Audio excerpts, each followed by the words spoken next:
sou a Aline Franco Petegrosso e eu sou psicóloga. Hoje em Guarulhos vai acontecer uma oficina. O tema dessa oficina é o papel dos educadores nos serviços de acolhimento. Ela é oferecida para os trabalhadores da rede aqui de Guarulhos. É uma parceria com o Condeca.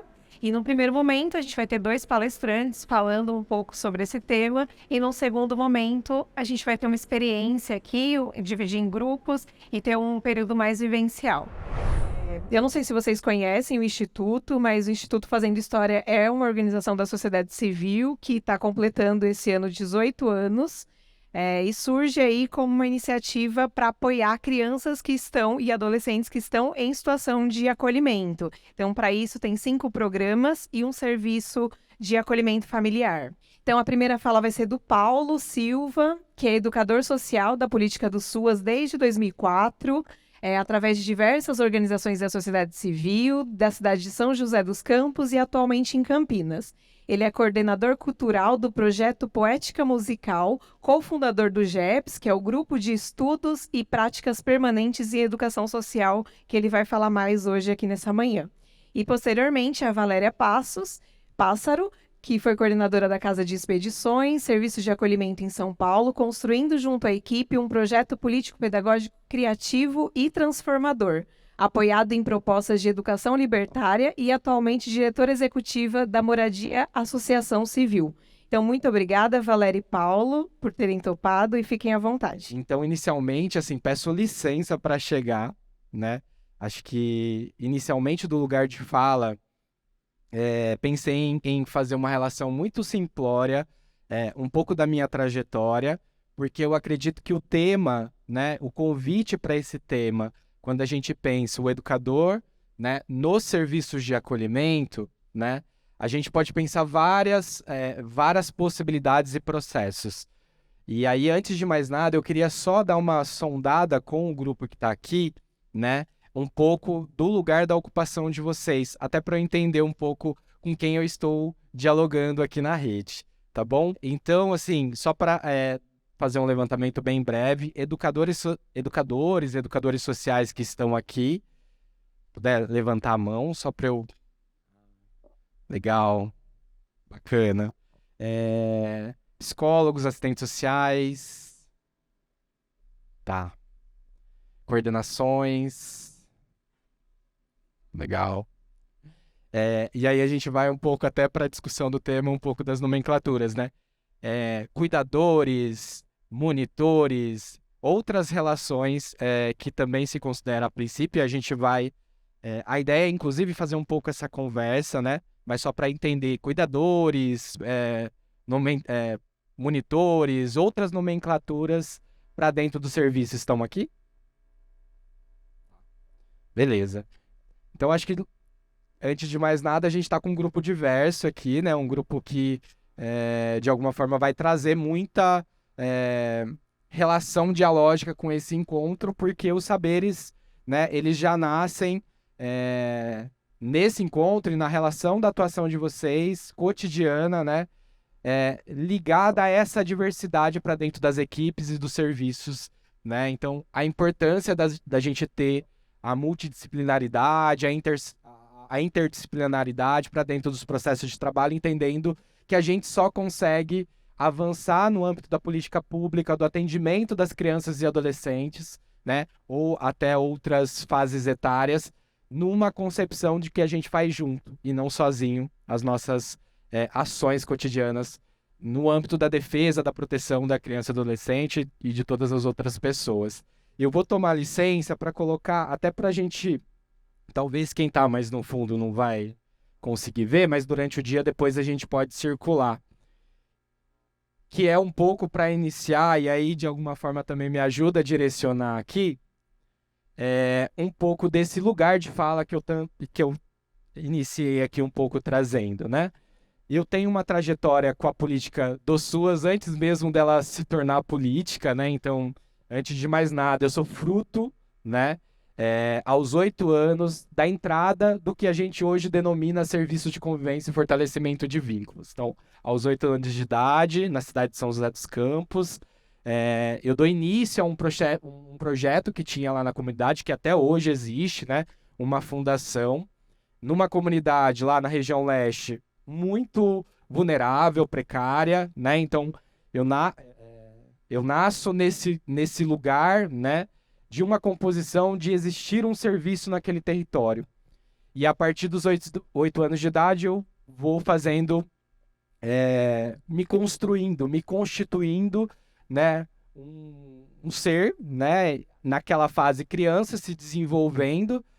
E aí, eu tava vindo para cá e eu vinha pensando um pouco assim, o que que seria, ou qual é a expectativa de vocês virem para cá e e aí também a minha expectativa, né? E a expectativa do Instituto. E aí como é que a gente faz um pouco essa conversa, onde a gente respeita a trajetória de cada um, né? Então vou contar a minha, mas na verdade é também para dizer o quanto e a gente precisa respeitar a trajetória de vida de cada um de vocês, né? Se a gente for pensar assim, o que fez vocês chegarem aonde vocês estão hoje, né? Qual foi o percurso que você identificou que faz você estar hoje atuando num serviço de política pública dentro do SUAS, né? Então é importante a gente entender essa trajetória, essa história, porque para mim isso fez um sentido e foi a partir dessa construção que eu fui me conectando com uma identidade educadora lá atrás.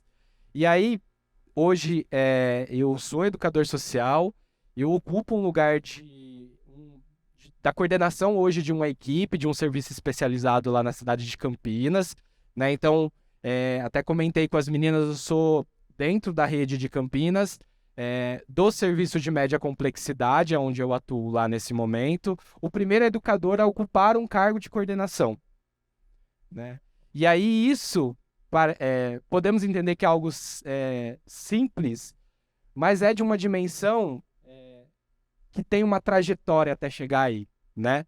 E aí eu acho que essa relação que eu queria um pouco trazer, porque aos 8 e 9 anos de idade eu tive encontros com educadores sociais, cotidianamente vivendo com eles, né? No que a gente denomina hoje serviço de convivência e fortalecimento de vínculos, aonde eu almejava ocupar aquele lugar, aquele famoso, aquela relação que a gente olha para alguém e a gente se espelha, né? De alguma forma, fala, putz, que bacana o que essa pessoa produz, o que essa pessoa fala, a forma com que ela dialoga comigo, a forma como que ela me respeita.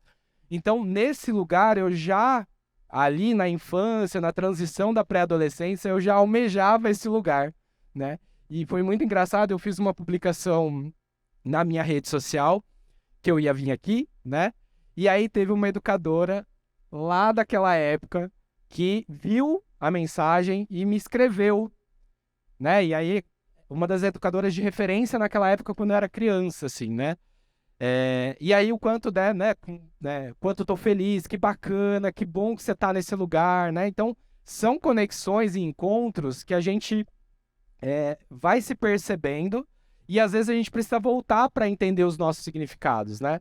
Então, eu achei importante trazer um pouco dessa relação, porque, assim, a gente vai falar de uma identidade educadora, né? Numa perspectiva de que a política do SUAS, e aí é um pouco do que eu acredito, né, que a gente possa construir um processo educador, um processo educativo para dentro do SUAS, né, quando a gente fala de educação permanente, quando a gente está falando do fortalecimento dos educadores para dentro dos serviços de acolhimento, para que isso vire uma cultura, né, que o processo de educação ele vire uma cultura para dentro da política do SUAS. E aí eu fui fazendo a minha trajetória, eu fui sendo adolescente, continuei nessa organização, e quando eu completei 18 anos de idade, eu me torno aí oficialmente, né, ligado aí ao regime aí trabalhista, né, um educador social de rua com 18 anos de idade, né, fazendo um trabalho de campo, trabalhando com crianças e adolescentes. Então era muito engraçado porque eu tinha 18 anos e atuava no serviço de acolhimento, em parceria com o serviço de acolhimento, mas com atendimento à população de criança e adolescente, atendendo adolescente de 17 anos, né? E me via, né, numa relação parecida, igual, e ao mesmo tempo também sendo convidado a transformar o meu olhar, porque também já não era mais adolescente. A gente fala assim dessa chave que vira entre 17 e 18 anos, que parece que completa 18 anos, você é adulto, e aí você tem uma... né? E a gente sabe que o processo não é esse, né? Então, essa experiência foi a primeira experiência profissional como educador, mas aos 16 anos de idade já fazia um trabalho dentro das escolas, numa perspectiva multiplicadora, trabalhando com direitos sexuais e reprodutivos, naquela época, que hoje também é um tema bastante pertinente. E aí eu fui me constituindo hoje para chegar até agora, que eu costumo dizer, o que eu sei fazer é ser educador social. Na minha trajetória e na minha própria carteira de trabalho, essas são as experiências que eu tenho, assim. O que isso quer dizer? Me coloca num lugar diferente, me coloca num lugar talvez diferente das outras pessoas? Não. Na verdade, foi uma escolha, uma identidade pelo qual eu fui me constituindo ali, fazendo essa escolha identitária do que eu queria assumir na vida, do que eu queria atuar, do que essa relação também do sentido do meu fazer. Então, essa trajetória é o que eu tenho para trazer para vocês hoje. Então, eu saio de São José dos Campos, com a mochilinha nas costas, para viver processos além do que eu já tinha vivido ali. E aí eu chego em Campinas e perpassei por várias organizações da sociedade civil, então, da proteção básica, da proteção média, da proteção da alta complexidade. Então, foi, até o momento, 3 experiências atuando em serviços de acolhimento, né? Na relação diária com crianças e adolescentes, e numa perspectiva também de uma portaria, eu não sei se aqui, inclusive, tem, dentro da saúde mental, que é a portaria 141, que é o serviço que eles chamam de UAI, que é a Unidade de Acolhimento Infanto-Juvenil, dentro da saúde mental. Então, essa foi a última experiência que eu vivi antes de ocupar esse lugar de coordenação para dentro do serviço da média complexidade. E aí, a lógica um pouco do serviço da saúde mental é a mesma perspectiva de acolher crianças e adolescentes, um serviço 24 horas, com o público com uso abusivo de substância, para que tenha um trabalho de um projeto terapêutico, cuidado por uma equipe de saúde mental, né?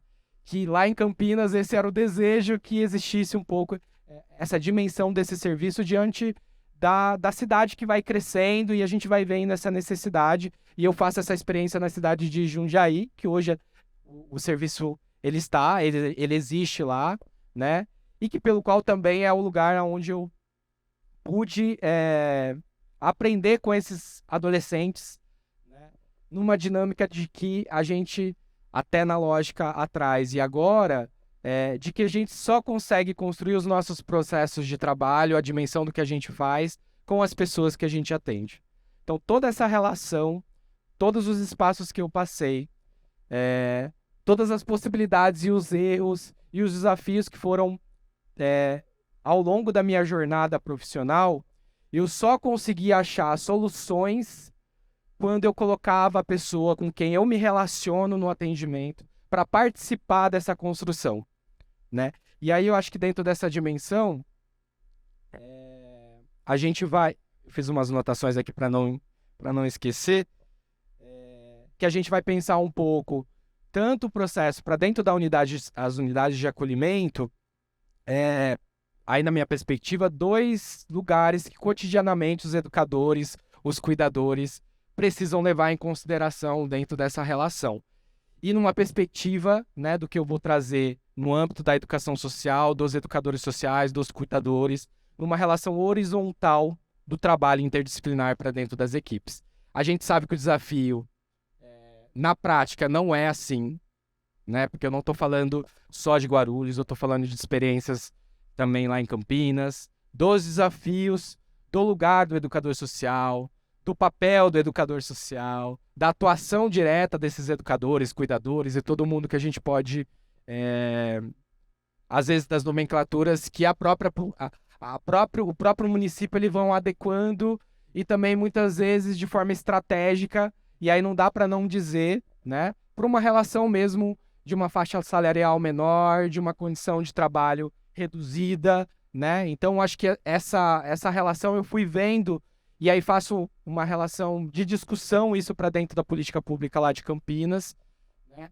Para que a gente, de fato, faça essa discussão e que a gente avance no processo de que a gente vai dialogar com as experiências dessas pessoas, entendendo que essas pessoas também conseguem fazer avaliações técnicas, que as pessoas que estão no cotidiano dessas famílias no atendimento das crianças e adolescentes, conseguem até, por vezes, por estar no cotidiano diariamente com essas crianças e adolescentes, avaliar fatores de proteção e avaliação de risco, né? Que são dois polos que, na relação, quando eu também atuava para dentro dos serviços de acolhimento, era uma dimensão desafiadora, porque muitas vezes, eu posso contar de algumas experiências que eu vivi, numa avaliação de risco ali, atendendo a criança e adolescente, me reportar para a equipe pelo qual eu trabalho, e por vezes isso não ser olhado de uma forma que a gente pudesse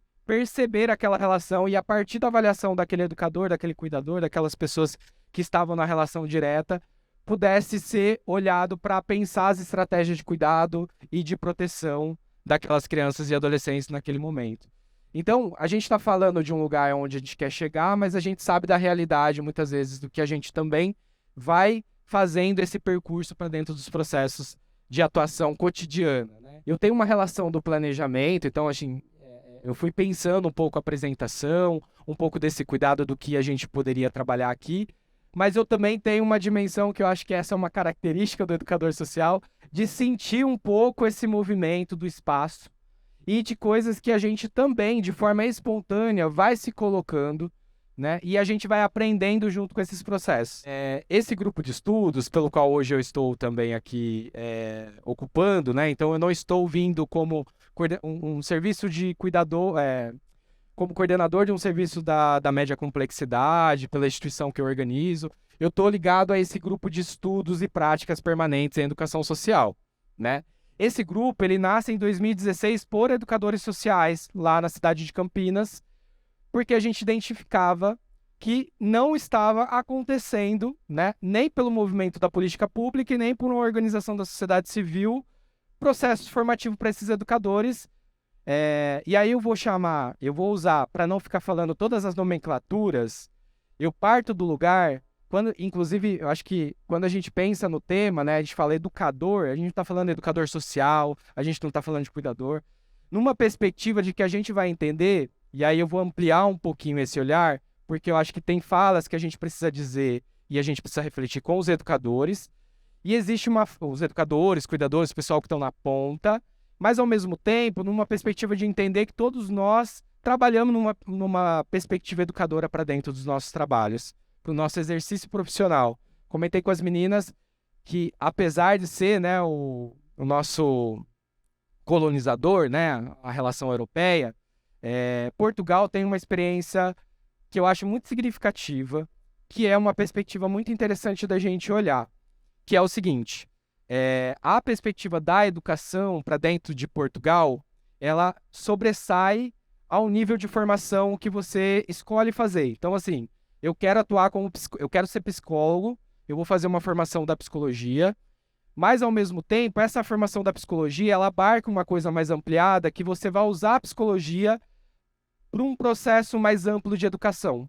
Então, todos nós, lá nessa relação dessa discussão, todos os trabalhadores de políticas públicas são educadores sociais.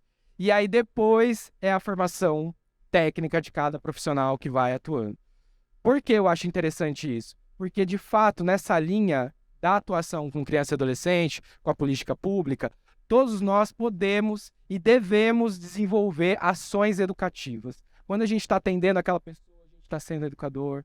Quando a gente está mediando um conflito, a gente está sendo educador. E mediação de conflito não é só os educadores, a gente sabe que os técnicos fazem, a gente sabe que às vezes é nível de gestão que tem que fazer intervenções. Então, dentro dessa perspectiva mais ampla, eu vou eu gosto de trazer essa reflexão desse referencial, entendendo que a partir do trabalho da política pública, todos nós somos educadores. E aí o grupo de estudo, gente, a gente nasce um pouco dessa perspectiva da falta da formação na cidade de Campinas, não tinha processos de formação, a gente falou, vamos chamar essa responsa, porque a gente também estava lá atuando o tempo todo, com vários desafios. Então, se a política pública não constrói um processo de formação, se as organizações da sociedade civil também não conseguem se organizar, então a gente vai fazer uma construção da gente mesmo se formar. E aí nasce o grupo de estudos em 2016, a princípio com 3 educadores, então eu participei desse processo, né? Fui um instigador, né? Junto com 2 educadoras sociais, e a gente começa a trazer um pouco essa dimensão, criando espaços para a gente estudar, trazendo novas pessoas nessa perspectiva para essa discussão, se oferecendo de alguma forma para a política pública que a gente gostaria de discutir a relação desse trabalho, desse lugar do educador para dentro da política pública. E aí a gente começa a fazer processos formativos na cidade de Campinas, na região também ali, Hortolândia, Capivari, alguns lugares ali, a gente vai começando a ocupar esse espaço de formações ali e discutindo junto, não só com os educadores, discutindo com todos os trabalhadores que têm interesse e que estão ligados a essa relação diariamente com os profissionais atuantes, né? Então a gente foi para esse processo. Então desde 2016 a gente vem trabalhando com processos formativos. A gente fez uma experiência muito bacana, que é criar 2 guias práticos de atividades. Então a gente sentiu que também muitos educadores estavam chegando para dentro dos trabalhos, né, na execução da política pública, chegando mesmo assim, meio que aprendendo aquela coisa, né, que a gente vai aprendendo do jeito que dá, né? As pessoas vão se achegando e vão apresentando do jeito que dá também. Então a gente viu que esse era um ponto frágil também, né? E eu acho que dentro dessa relação como educador, quantas vezes eu cheguei num lugar onde, de fato, o que é a minha atribuição mesmo? O que eu preciso? Qual que é o meu lugar aqui? Né? Eu acho que essas perguntas movem a gente, né? E a gente fala, e aí, agora? Né? Beleza, legal, o meu trampo, tô aí, tô afim, mas qual que é o meu lugar? Qual que é o meu papel mesmo? Então, acho que essa dimensão avaliado nesse grupo de estudos, a gente foi numa dimensão na perspectiva de formação e não uma perspectiva de formação simplesmente teórica. A gente queria algo que pudesse contar experiências práticas das pessoas que estão atuando, né? E aí a gente construiu 2 materiais, que são guias práticos, que a gente chama, né? Que são passo a passo de atividades, com temas transversais. Eu deixei aqui um pouco, acho que vocês estavam chegando, vocês viram, pedi para as meninas deixar algumas imagens geradoras, que a gente chama, né? Numa perspectiva freiriana, né? De olhar, né?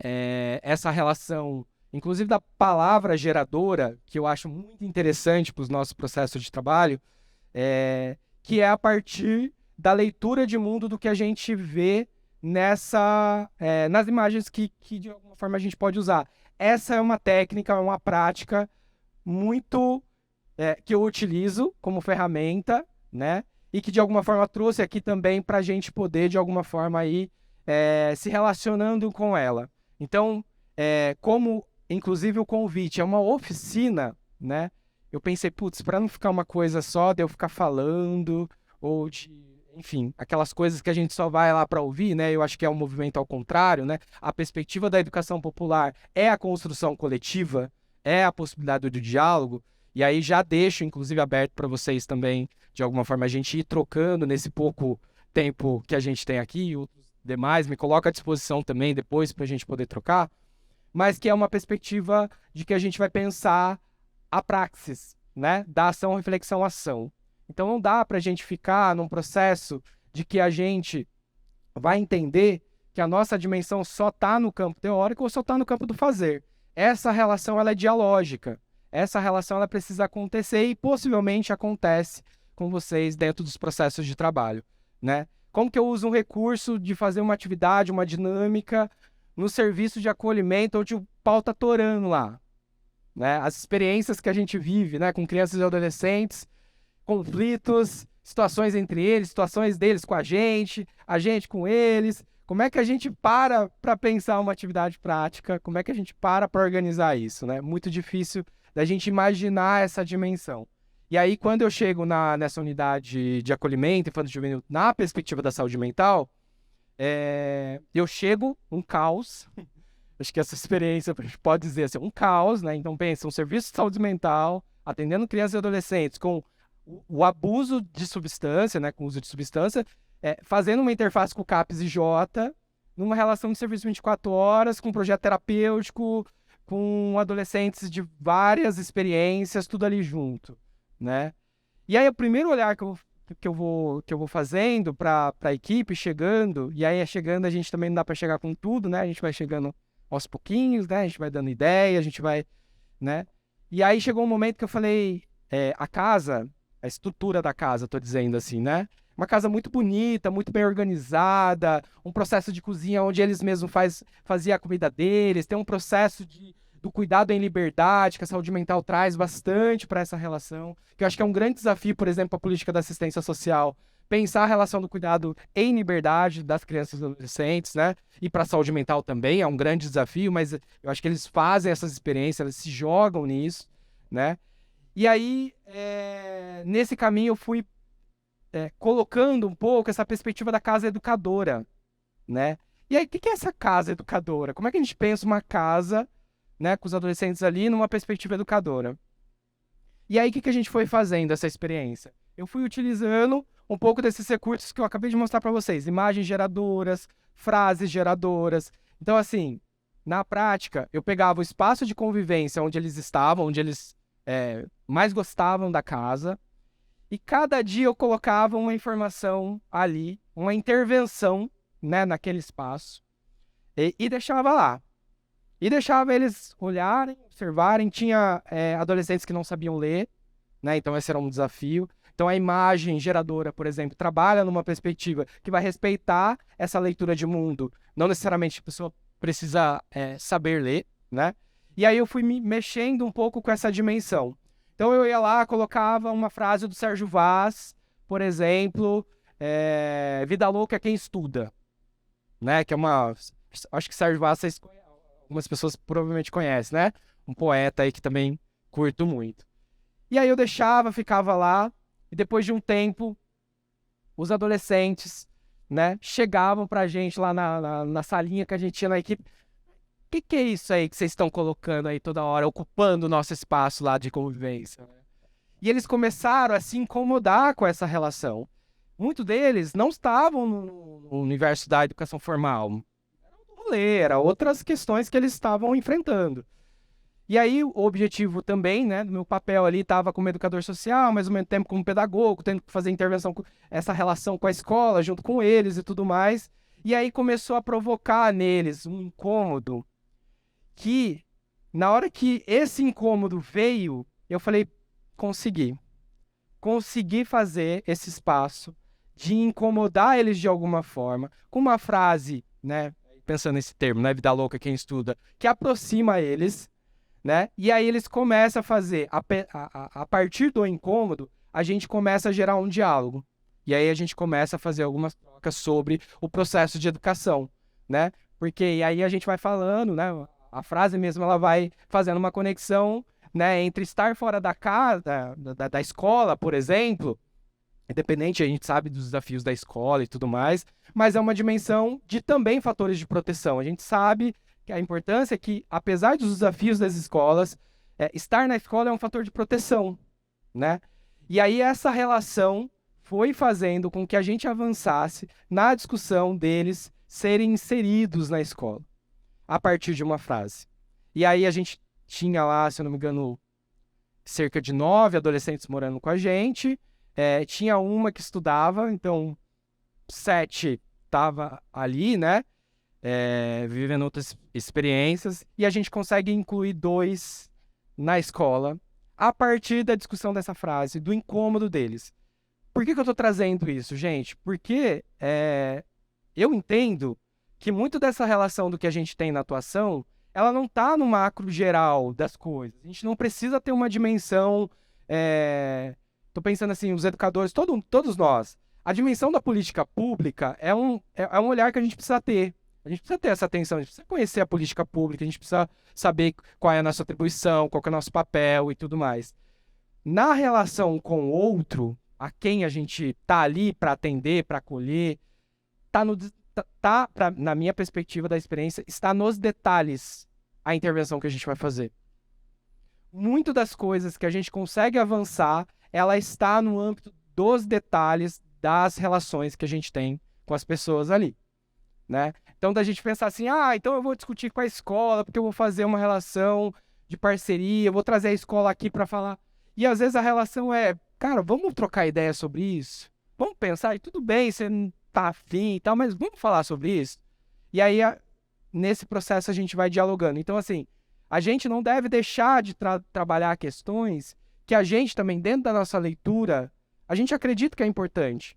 Mas sem eles, e sem essa relação, e também que a gente não vai ficar, né, colocando a nossa imposição do que é certo e errado, porque eles já sabem.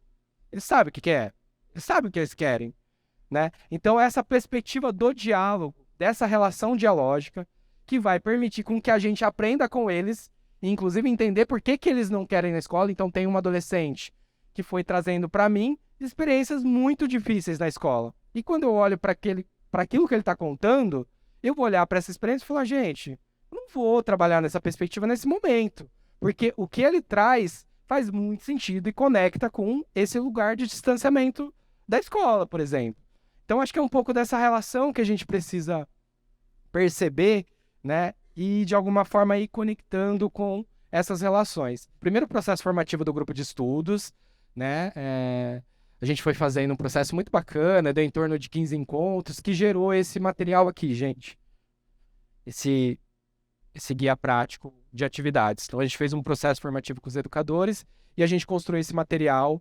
Se eu não me engano, tem 28 atividades práticas aqui que podem ser desenvolvidas dentro da política pública do SUAS. E aí, essa frase não é minha, claro, né? Frase de Paulo Freire, né?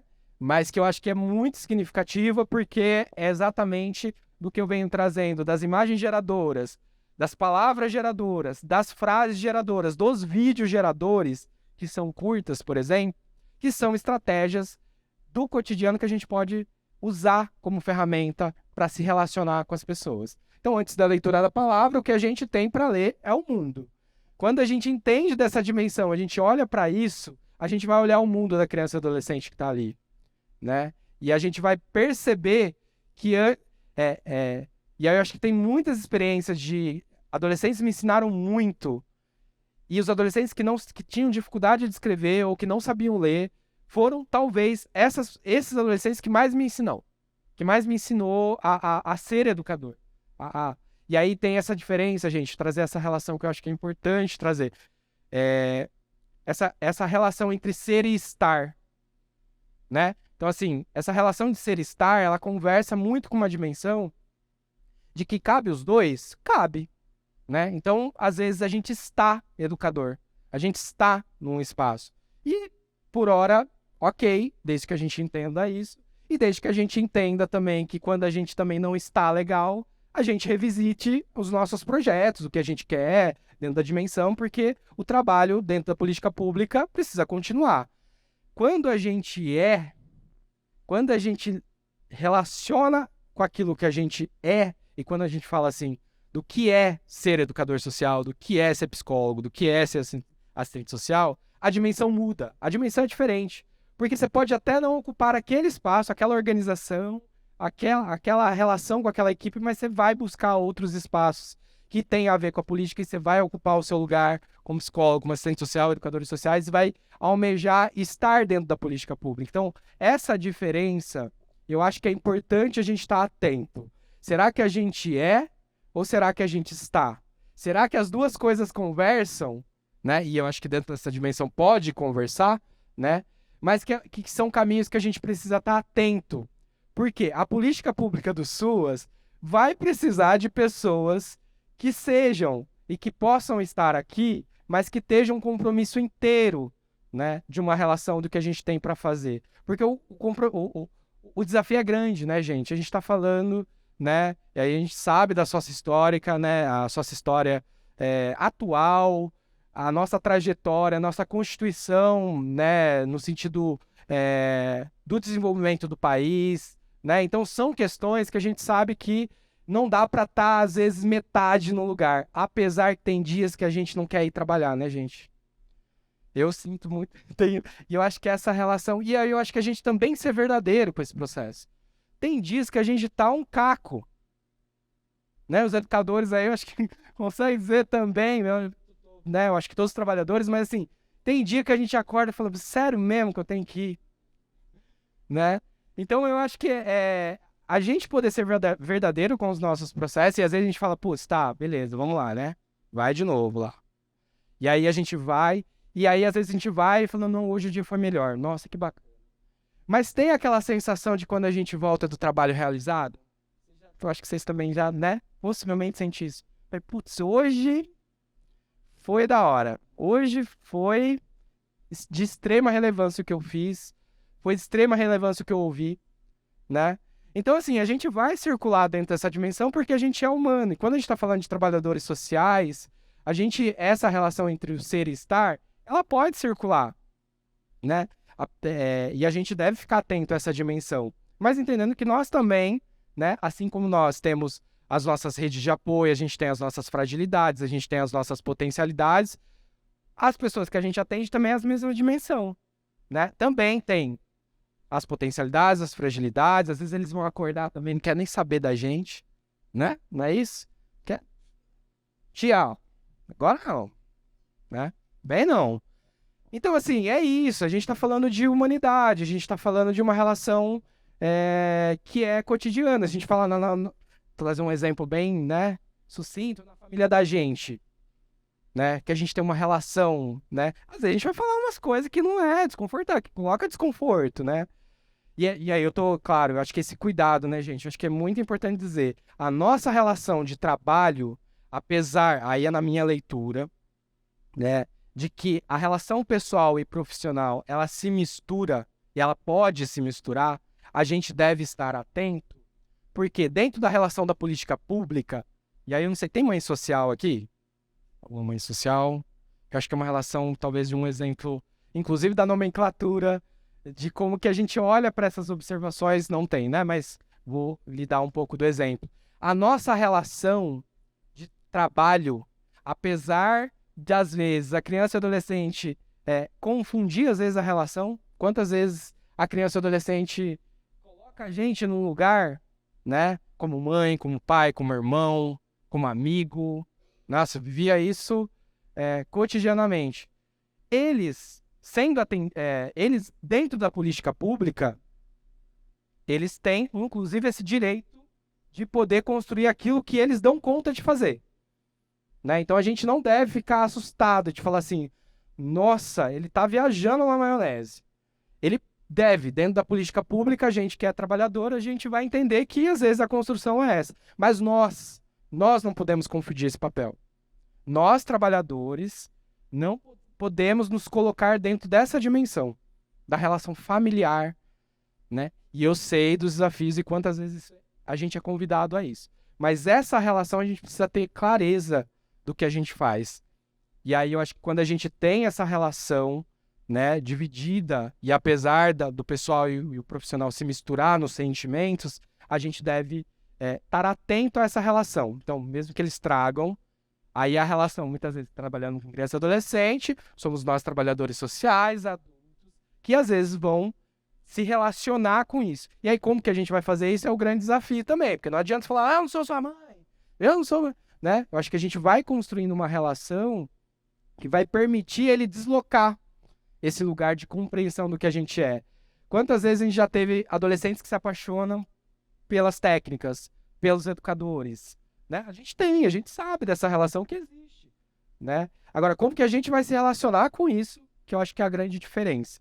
E aí, por isso que a gente acredita num processo de formação permanente, que a gente sempre discuta esses pontos para a gente poder avançar. Então, assim, ó, eu acho que as imagens que estavam aqui, né, só para traduzir, né, na verdade, elas são possibilidades de trocas, né? Então, assim, às vezes a imagem ela vai nos incomodar.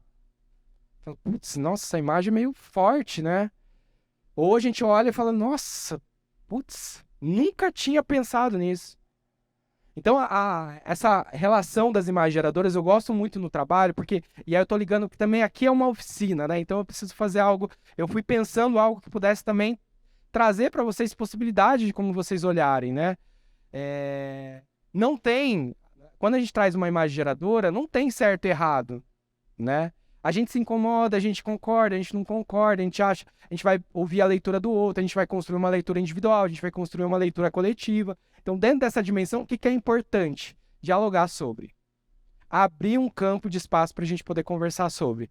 Então, essa dimensão da imagem geradora, e trazendo um pouco a referência de Paulo Freire, ele foi trabalhar lá em 1960 com essa tecnologia, né, e conseguiu fazer uma dimensão que hoje, na sociedade contemporânea que a gente está, ainda não tem experiência tão assertiva no processo de construção, né, da leitura, da escrita, no desenvolvimento da leitura de mundo, né, que de alguma forma ele já usava lá, né, como uma referência, e como que a gente pode usar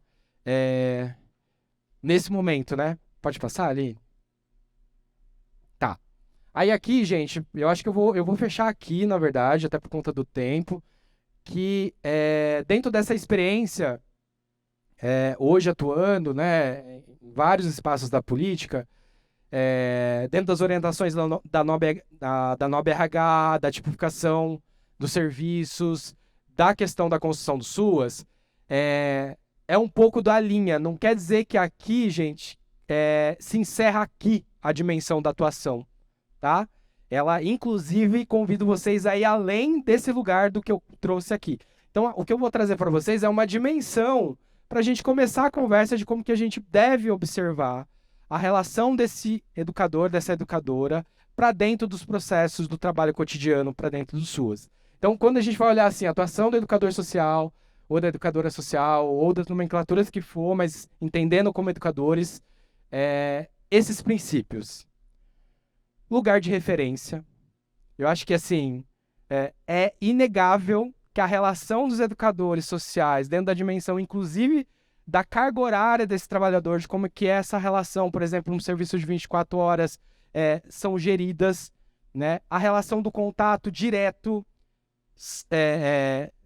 o lugar de referência é algo que acontece organicamente, eu diria.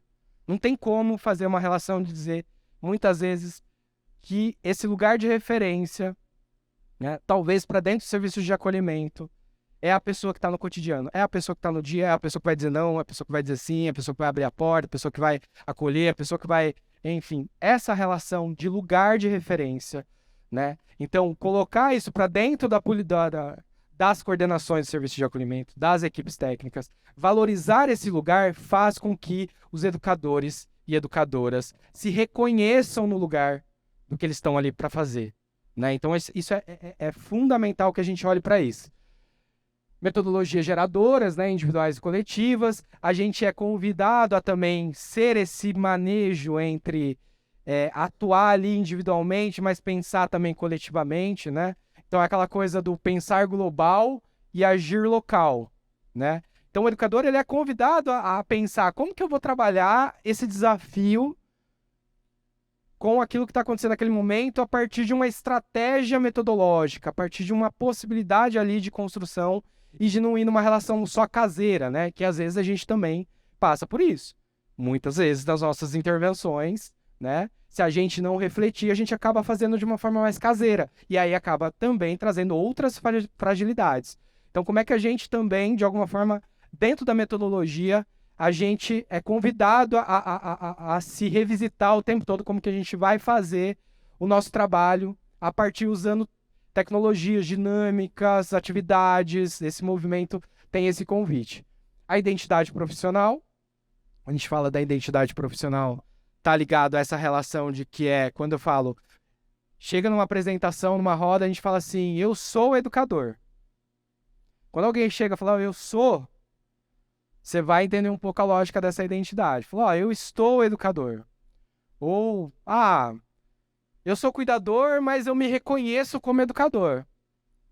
A forma com que a gente se apresenta muda a relação como a gente vai fazer, inclusive para os nossos usuários. Quando eles perguntam, o que você faz aqui? O que a gente fala? O que você tá? O que é que você faz? E aí eu acho que essa relação, muitas vezes, da identidade, ela perpassa por esse caminho, né? Independente de onde eu estou, eu quero atuar como educador social. E essa identidade profissional é muito... ela é dialógica, mas ela é dual, porque a gente está falando também de uma regulamentação da profissão que até este momento não existe. Por exemplo, a gente não tem uma regulamentação, né, do educador social para dentro do Brasil, com uma série de discussões, a gente acompanha um pouco esse movimento. Isso nos coloca numa relação frágil, dentro do âmbito das condições trabalhistas, das condições, inclusive das formações, mas a gente tem uma relação de uma identidade que é sócio-histórica, que começa desde que chegamos, né? Desde que a gente foi colonizado, né? Vamos dizer assim. Então, essa relação, ela sempre passou por essa relação de identidade e a gente vai encontrar, muitas vezes, para dentro do serviço, essas pessoas que têm essa relação identitária com esse fazer. Processo de acolhida, construção de vínculo, os primeiros contatos, a construção de vínculo é um convite cotidiano também, porque, assim, dá um puta trabalho a gente construir vínculo, né, gente? Com o público que a gente atende, assim. É muito difícil construir vínculo. Mas para perder, ó, é assim também, né? Então, assim, o desafio é grande, porque, assim, às vezes você vai numa construção, nossa, legal, agora tá bacana. No dia seguinte a gente vai lá, faz uma intervenção e zerou tudo de novo, começa de novo. Esse convite, de fato, tá colocado para os educadores mesmo, assim, né? Trabalhar nessa dimensão de que, às vezes, a gente vai avançar, às vezes a gente vai voltar, depois a gente vai tentar avançar de novo. E aí vai se fortalecendo nessa construção de vínculo. E é só a partir da construção de vínculo que a gente consegue construir qualquer coisa, gente. Eu acho que é evidente, né? A experiência nos mostra. Sem vínculo a gente não consegue avançar na política pública, no atendimento. Então é fundamental essa relação. Contribuir na construção dos projetos de vida dos educandos. Acho que isso é fundamental, porque assim, a gente... hoje, falar de uma experiência, por exemplo, da Fundação Casa, eu trabalhei 3 anos em unidade de Fundação Casa, desenvolvendo uma oficina de literatura marginal. Participava adolescentes que não sabiam ler e escrever e estavam lá. Né? Eu levava um monte de metodologia, vamos lá, vamos trocar ideia e tudo mais. E esses adolescentes dentro da Fundação Casa, chega uma hora que eles, né, vão para o processo da rua, né, medida aberta e tudo mais. E essa experiência de 3 anos dentro da Fundação Casa me trouxe tantas experiências significativas, porque eles são de Campinas, eu estava lá atuando. Quantos adolescentes eu encontrei pós-Fundação Casa, encontrando a gente na rua, indo lá no serviço que a gente falou que a gente trabalha, para agradecer, para falar, ó, tô aqui. Ou para falar assim, putz, cara, preciso me segurar a onda aqui, velho, porque tá difícil aqui segurar essa onda. Então, essa relação da construção do projeto de vida das pessoas que a gente atende, ela é também orgânica. Ela é numa relação, numa dimensão de que, às vezes, essas crianças e adolescentes vão olhar pra gente como uma referência. Eu fico meio atento a essa coisa do espelho. Eu acho que é delicado um pouco, às vezes, essa relação da gente usar o termo espelho, porque a ideia não é uma condição igual. É uma relação de referência. Às vezes, crianças e adolescentes precisam ter uma referência para buscar, né? Para dialogar, para, de alguma forma, quando eles precisarem, a gente está ali, né? E a gente vai, nessa oportunidade, ajudando essas crianças e adolescentes construindo seus projetos de vida. Hoje eu atendi uma adolescente quando tinha 16 anos de idade, hoje eu estou na coordenação de um serviço, esse menino já tem 25 anos de idade, tem 3 filhos, e está lá no serviço lá de acolhimento, no serviço de acolhimento não, no serviço de média complexidade, sendo acompanhado nesse momento de forma diferente, né, pela equipe que eu hoje, né, cuido, né, acompanho. Então, a vida é essa relação, né, a conexão. Parece que o mundo é grande, mas não é, né? Então, eles vão perpassar por esses lugares e às vezes a gente vai se encontrar com eles aí por aí. Ações articuladas com a equipe, rede de referência dos educandos. Quando a gente fala disso, é um grande desafio. Acho que, assim, muitas vezes eu já vi educadores que assim, e eu até me vi nisso. Eu não vou levar para a equipe, gente, o que esse adolescente está trazendo, porque eu não sei o que a equipe vai fazer com essa informação que eu estou trazendo, né? Essa relação é uma relação que precisa, claro, ser trabalhada, porque, assim, se a gente não tem equipe, ou a gente não confia na nossa equipe, a gente precisa revisitar um pouco o nosso lugar, né? E aí não é o individual, é o coletivo. Como é que a gente vai criando uma relação, que a gente vai criando uma confiança, né? Ou até mesmo a gente fala assim, o educador leva lá, aí a equipe fala assim, não, beleza, obrigado, viu? A gente vai pensar aqui como que a gente vai atuar, o que a gente vai fazer. E aí o educador só leva a informação, fica nesse lugar de levar a informação. É muito mais do que isso. A gente precisa avançar nesse processo de construção, de colocar os educadores, inclusive, para pensar as ações estratégicas, técnicas, intervenções coletivas, porque é deste lugar que a gente vai conseguir avançar, né? Às vezes, o educador não vai... O usuário não vai ouvir o psicólogo, não. É o educador que vai ouvir. E aí, como é que a gente faz? Como é que a gente chama os educadores para compor esse lugar, essa dinâmica que é tão desafiadora para dentro do serviço de acolhimento, né, gente? Então, acho que é um pouco dessa relação. E aí, o fortalecimento da autonomia dos educandos é isso, né? A gente quer que eles não necessitem desse lugar. Eu acho que o desejo da política é que a política ela não seja necessária. Se a gente for olhar numa dimensão mais macro, o que a gente idealiza é que essas pessoas não estejam aqui necessitando da política pública do SUAS. Então, dentro dessa dimensão, dentro dos processos cotidianos, a gente vai construindo um processo de autonomia, né? Construindo com eles essa relação para que eles não se tornem dependentes da política pública, do profissional, né? Ou de qualquer relação que coloca numa relação, por vezes, de dependência, né? Então, acho que essa é uma construção que a gente precisa ter e ela é cotidiana, né? Então, quando a gente chega o adolescente, a gente chega uma criança e adolescente, a gente já precisa desenhar um projeto com ele de uma relação de que ele vai construir junto com a gente o processo que ele vai, por vezes, né, vai ter que resolver os BOs dele também. Vai ter que construir um processo de... Claro que, dependendo das fases, né? A gente está falando da adolescência, é um jeito de lidar. Com criança é um outro jeito. Mas de que a gente vai fazer esse convite, de que eles são responsáveis pelas próprias vidas, né? Isso é extremamente fundamental, porque a gente não vai construir uma relação de dependência, né? E a gente sabe que tem famílias eternamente acompanhadas pelo Sistema Único de Assistência Social, né? E eu acho que a gente vem num processo de transitar dentro dessa relação. Eu acho que só para encerrar, eu queria... eu sou arte educador também, né? Fiz uma especialização em arte e educação, e eu queria só encerrar com uma... Vou me ousar aqui, faz tempo que eu não faço isso, né? Mas de traduzir um pouco uma forma poética de como eu leio essa identidade educadora, né? Então eu vou... a gente encerra aqui. Vamos lá. Alimentados do trabalho social, trilhamos saberes em educação social. Nessa consciência que bati no peito, sabendo que os desafios transformam um novo jeito, compreendendo essa relação, pessoas melhores, essa é a relação. Pensamento criador, sensibilidade, poder dialogar a partir da realidade, identidade coletiva em movimento, desenvolvimento, caminhada verdadeira nessa estrada, pois sou fruto dela. Eu sou fruto dela.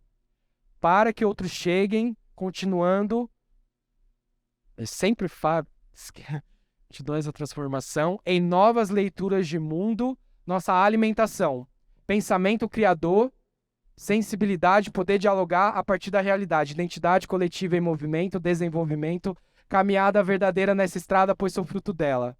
Para que muitos cheguem, transformando essa relação. Paulo Freire, mentor, sonhador, consciência esperançosa, o pensador mais notável da história. Literatura marginal, poética musical, metodologia que sustenta a parada de um sarau. Revolução, consciência positiva, aprendizado, temas geradores de vida libertados. Ufa, acho que saiu. Faz muito tempo que eu não faço essa, mas obrigado, gente. Bom dia, meu nome é Valéria Pássaro, trabalho na área do acolhimento há alguns anos, 32, 33 anos talvez. Primeiro serviço que eu trabalhei de acolhimento tinham 400 crianças e adolescentes. Eu acho que as políticas avançaram muito e os desafios desse trabalho são outros, talvez mais complexos, né? Porque você cuidar de 400, 300, 400 a toque de caixa é uma coisa. Você trabalhar com 10, 15, no máximo 20, dando qualidade é outra coisa. E eu acho que o nosso desafio é ter qualidade no que a gente faz. Eu acho que as políticas avançaram e o nosso trabalho avançou também. Mas a discussão sobre o nosso papel... Eu sou educadora social em formação, trabalho na área social e me vejo em formação. Eu estava ouvindo o Paulo falar e pensando, né? Porque a formação é isso, né? A gente não tá pronto ainda.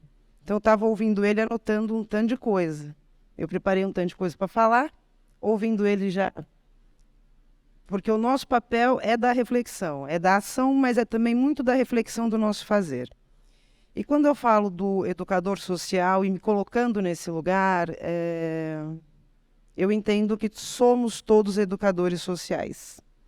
Quem está na área da alta complexidade, da média complexidade, independente do seu papel, sendo coordenador, sendo técnico, sendo motorista, sendo educador, sendo cozinheiros, nós estamos na relação com o outro humano. E é a relação do desenvolvimento desse outro humano. Né? O que é a educação social? É poder a gente promover, ajudar a promover a educação e o desenvolvimento do outro, e o nosso desenvolvimento. Né? Não é uma relação onde a gente só faz o outro se desenvolver, a gente se desenvolve. Quem está na área social, quem está dentro do acolhimento, também está em desenvolvimento humano. Ninguém entra num serviço de acolhimento e sai de lá do mesmo jeito. Somos afetados o tempo todo e somos colocados a pensar o nosso estar no mundo. Né? É uma tomada de consciência, gente. Quem a gente é, por que a gente está lá, o que a gente quer com isso e para onde a gente vai. E é essa nossa provocação para nós mesmos que vai ajudar a gente a provocar o outro sujeito que está do nosso lado. O outro sujeito para quem a gente precisa ter disponibilidade e intenção afetiva e humana de acompanhar. É uma disponibilidade afetiva e é uma disponibilidade humana. A gente não vai ser e não vai estar num serviço desse muito tempo saudável se a gente não estiver disposto a caminhar junto, ao lado, afetivamente, né? E intencionalmente. O que eu estou falando da intencionalidade, né? Meu trabalho, dentro desse meu trabalho, o que eu fui percebendo é que quanto mais intencionalidade, quanto mais a gente souber onde a gente quer chegar, melhor vai ser o nosso trabalho, individual e coletivo. Se a gente não sabe para onde a gente está indo, a gente cai nesse vazio de terminar o plantão e falar, putz, o que eu fiz hoje?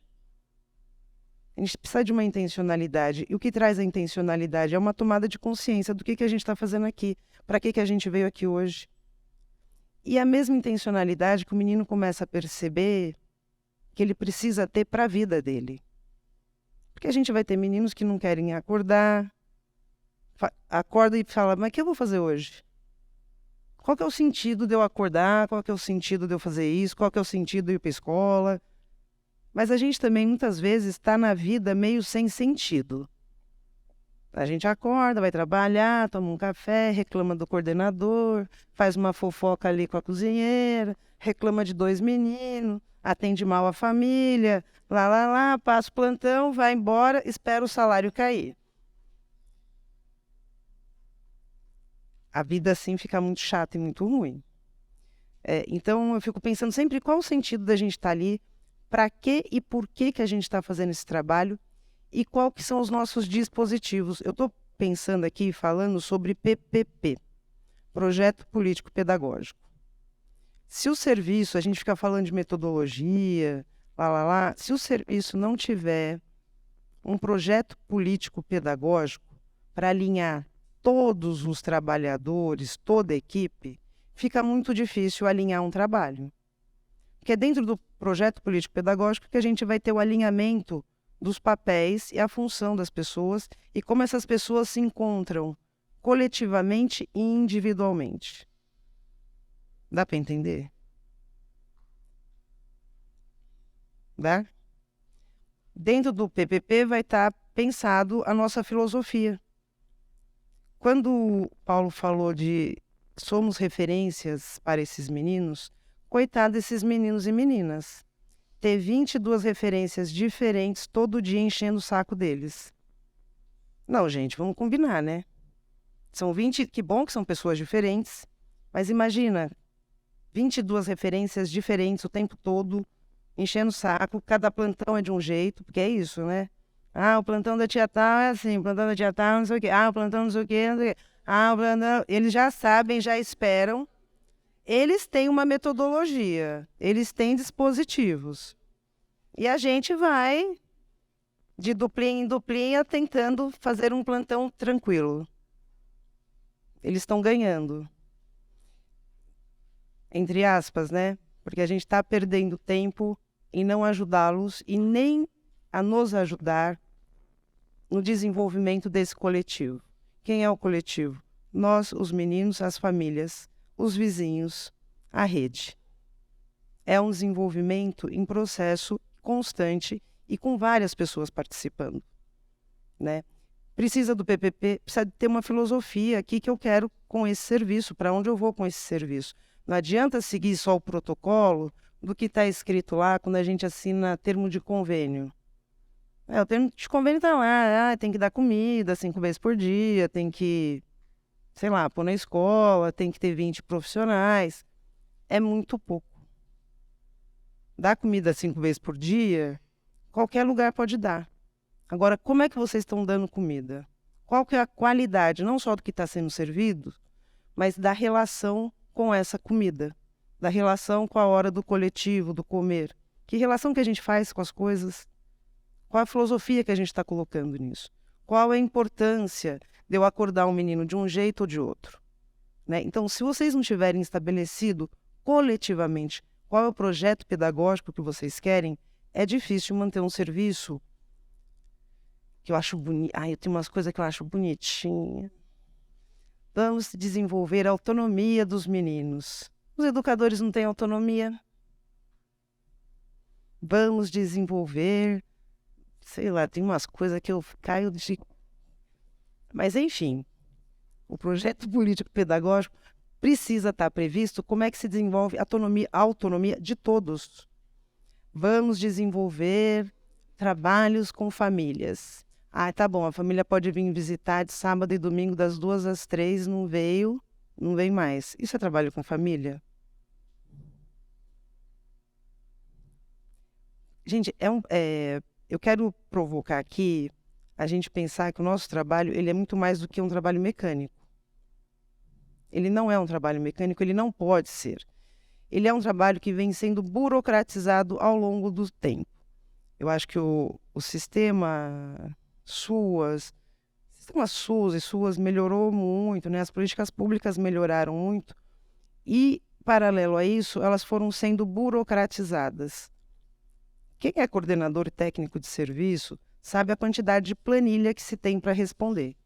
Se perde 7 dias no mês para responder planilha. Olhe lá, em quem for bom de responder planilha, que senão você fica metade do mês. Então, essa burocratização, na burocratização, a gente foi perdendo espaço para as pessoas. Né? E foi ficando um sistema muito de café da manhã, almoço, janta, banho. Se der tudo certo, eu ainda ponho um filme para as crianças assistir. E da relação humana que é necessária para esse serviço, foi ficando para trás, porque a gente está muito preocupado em fazer uma manutenção das coisas. E não é na manutenção que a gente vai avançar. As famílias estão há gerações dependentes de um serviço e de um sistema assistencialista, porque elas não rompem, porque a gente também não ajuda elas a romperem. Não é só porque elas querem se manter. Tem um sistema todo que vai mantendo todo mundo nesse jogo.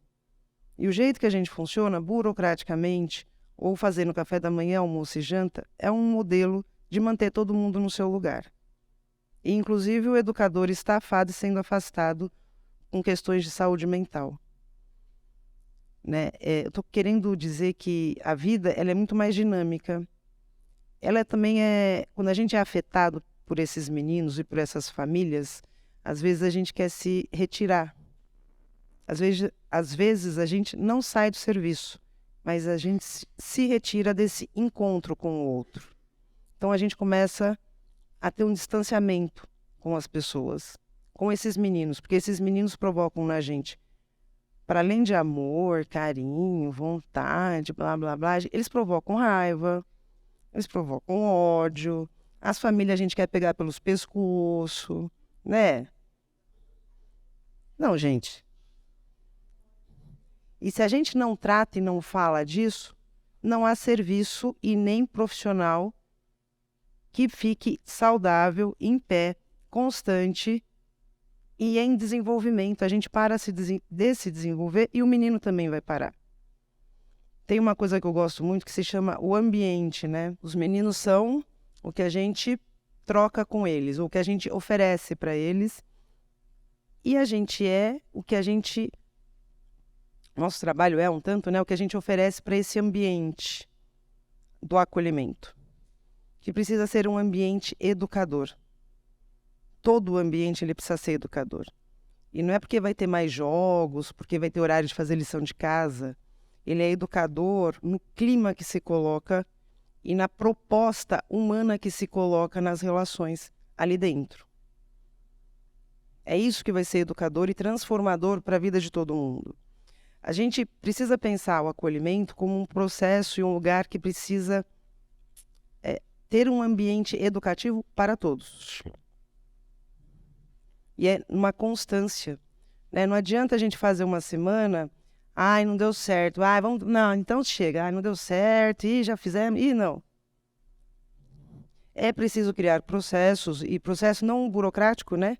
Mas insistir numa forma de se tratar, numa forma de se relacionar, numa forma de conviver que seja um tanto mais de desenvolvimento e dinâmica para todo mundo. Não é porque a gente vai viver de amor, não. A gente vai falar das raivas que esses meninos nos provocam. A gente vai falar de todas as emoções, do medo que dá ficar sozinho com X meninos, do medo que dá ter que fazer contenção, do medo que eu tenho de pensar que alguém que está chegando usa drogas. E que droga é essa?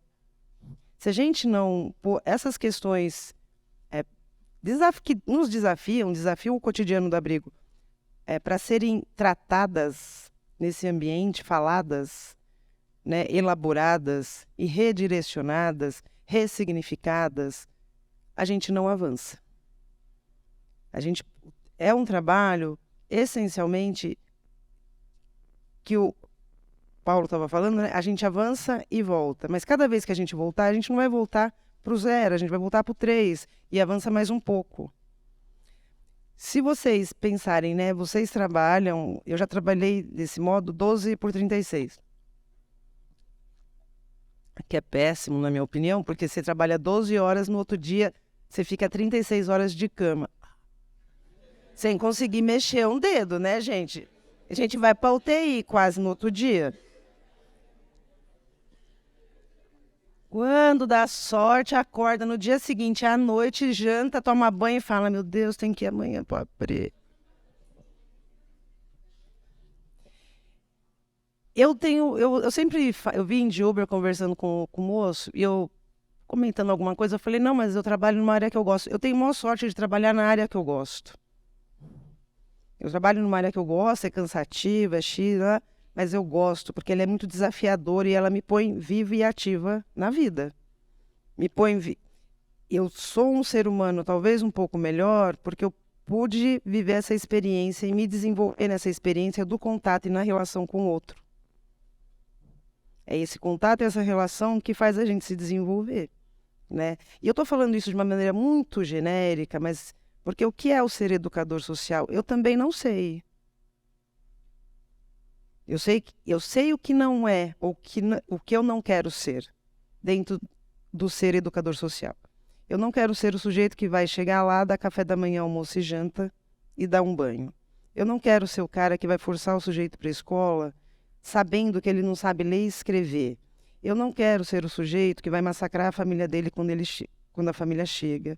Eu não quero ser o sujeito que vai depositar a raiva que eu tenho em cima do outro e fazer com rigor castigos horrorosos. Eu não quero pôr o meu olhar de ódio em cima da vida do outro. Eu não quero. Então, assim, o processo de ser educador social eu também estou aprendendo. Eu já sei o que eu não quero ser dentro desse trabalho. Né? E aí eu estou num caminho ainda, né, 30 anos depois, de saber o que eu não quero. Eu quero provocar os meninos para que eles pensem, provocar para que eles olhem de novo as coisas. Eu quero me provocar para que eu escute melhor, para que eu pense melhor. Eu quero me provocar para olhar para a cozinheira e falar: por que essa sujeita está com tanta raiva e fazendo a comida tão péssima assim para esses meninos?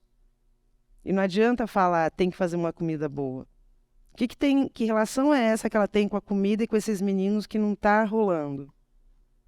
E ajudar essa sujeita a se rever. Será que é esse mesmo lugar? Será que é isso mesmo que você precisa fazer da vida? Tem uma história de cozinheira que eu gosto muito, que não é uma história, né? Mas é um caos. Tinha uma cozinha, esse hábito de fazer o aniversário no dia, fazer bolo, aquelas coisas, né? No dia que o sujeito faz aniversário. E tinha uma cozinheira que trabalhava com a gente, e todo o bolo dela era horroroso. Assim, você podia comprar a melhor massa, a melhor farinha, a melhor manteiga, o melhor chantilly, o melhor que os bolos eram, assim. Aí eu falava: não, deixa, Lúcia, eu vou comprar. Amanhã é aniversário do fulano, deixa, eu compro. Não, não, não, eu vou fazer. Ai, meu Deus. Eu vou fazer. Lúcia, não precisa. Não, eu vou fazer. Faço questão de fazer. Ai, tá bom. E os meninos reclamavam horrores, né? Eu também. Mas, enfim, um dia teve um quiprocó lá, porque era isso, era aniversário de alguém, a Lúcia vai fazer o bolo, o menino não quer que a Lúcia faça, a Lúcia quer fazer, aquela bagunça. E a Lúcia não deixava ninguém mais entrar na cozinha, era ela que tinha que fazer aquele bolo ruim, sozinha. Mas aí eu chamei ela e falei: Lúcia, é o seguinte, o bolo não fica bom, você sabe que não fica, né? E ela tentando me explicar todas as questões, porque a cozinha é muito quente, porque a batedeira não funcionou, porque não sei o que não é boa. Mas, Lúcia, será mesmo, Lúcia, que você precisa fazer esse bolo? Então, a Lúcia me conta que o filho dela morreu com 2 anos no dia do aniversário, e ela estava preparando o aniversário dele. Lúcia, você não pode fazer esse bolo.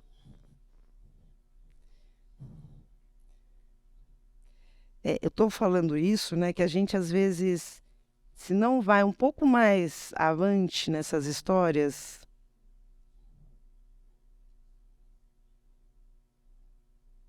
e ok, a Lúcia não fez mais bolo, a gente resolveu de outros tantos jeitos, ela não precisava mais se rever e se refazer com aquele filho X. E o menino morreu na hora que ela estava fazendo o bolo. Então, tem algumas questões que a gente não vai perceber se a gente não entrar um pouco nas nossas histórias, nas nossas vidas. Eu acho que é o grande lugar do educador social, lugar no sentido de reflexão, é pensar: da onde eu vim, qual que é a minha história, o que me trouxe até aqui, por que eu estou aqui agora e para onde eu vou. Porque se a gente for rever a nossa história, né, o Paulo estava contando: a minha história é porque eu fiquei em tal lugar e foi importante ter o educador social. Olha a história do cara. Se a gente fosse rever nas nossas histórias, a gente vai entender por que a gente escolheu esse lugar. E por que a gente está aqui? E será que a gente quer mesmo estar aqui? Quais são as nossas escolhas futuras? Porque a gente fala de autonomia para o menino e a gente sai fazendo coisas na vida da gente muito mais por impulso do que por uma escolha. Né? A gente fala que o menino tem que sonhar, o menino tem que ter autonomia, o menino tem que ter projeto de vida. Acho bonito também, tem que ter. A gente tem projeto de vida? Gente, vocês desculpem que eu sou meio sarcástica, sabe? Eu tento não ser. Eu tento. Faz tempo que eu tento não ser, mas é um jeito assim. Eu sou meio sarcástica. Não, porque a gente tem projeto de vida. Às vezes a gente vai, né? Deixa a vida me levar, a vida leva eu. Aí senta com o menino e quer fazer um projeto de vida maravilhoso que ele tem que cumprir em 5 meses. Porra, a gente está 10 anos tentando fazer um projeto. Eu estou tentando fazer faculdade de filosofia. Aí o menino não faz, a família não faz. A gente tentou de tudo. Nossa, eles que não quiseram, A gente fez propostas mil. Aí eu penso minha vida, eu falo, meu Deus, eu não consegui ainda trocar, sei lá, o cano da máquina da minha casa que tá furado faz 3 meses. A gente tem um hábito de dizer pro outro o que é melhor, o que ele tem que fazer, como ele tem que fazer.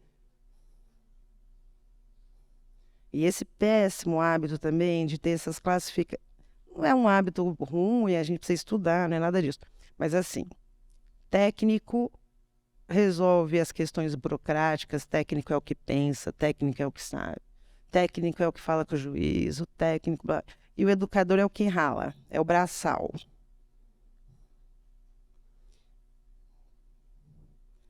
Que lugares são esses, né? E a gente vai reproduzindo isso. Tem um que pensa e um que faz. E, na verdade, todo mundo precisa pensar e todo mundo precisa fazer. Né? Porque se a gente vai dividindo muito, a gente também vai dizendo para esses meninos que a vida é repartida e que a gente é todo repartido, e a gente é todo cindido. Não dá para pensar e fazer, né? Um pensa, outro faz, eu mando, você obedece. Não tem um negócio que é... Manda quem pode, obedece quem tem juízo. E, de repente, os meninos estão mandando e a gente acha que é a gente que está mandando. Os meninos, eles põem a dinâmica no serviço.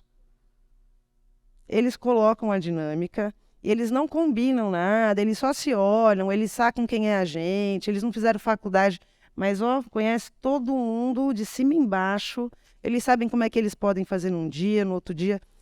E ninguém foi para a faculdade, ninguém é PhD em nada, ninguém leu nem 9 suas RH, mas ele sabe que tem que trabalhar tantas horas, sabe que está...